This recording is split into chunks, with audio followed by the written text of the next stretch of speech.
नमस्कार मंडळी, श्री स्वामी समर्थ. आज आपण पाहूया आंबट गोड तिखट कवीचा तक्कू, कैरीचा तक्कू. हे पहा, 2 कैऱ्या घेतल्या, स्वच्छ धुवून ते साल वगैरे काढून किसून घेतले आहेत. 1 वाटी गूळ, अर्धा चमचा लाल तिखट, अर्धा चमचा मीठ, पाव चमचा हिंग, पाव चमचा हळद आणि अर्धा चमचा मोहरी घेतली. हे पहा,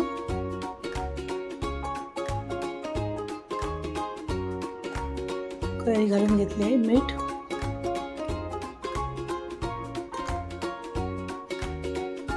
हा कैरीचा तक्कू खूप छान होतो, मस्त होतो. भाकरी सोबत, चपाती सोबत खूप छान लागतो.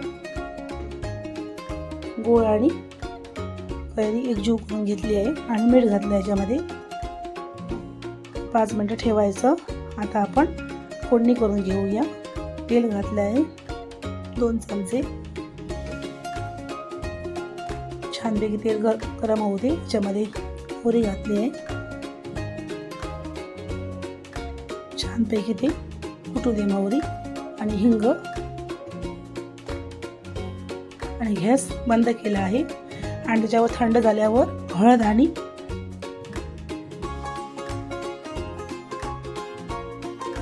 लाल तिखट घालून घ्यायचं.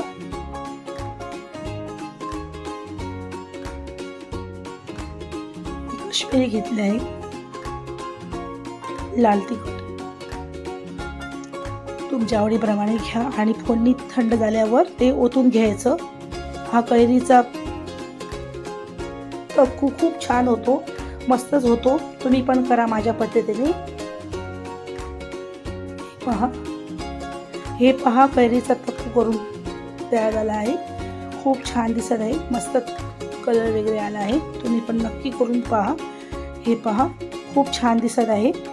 व्हिडिओ आवडला असेल तर लाईक करा, शेअर करा, सपोर्ट करा. चला तर पुन्हा भेटूया अशात एक छानशा रेसिपीसह. तोपर्यंत धन्यवाद.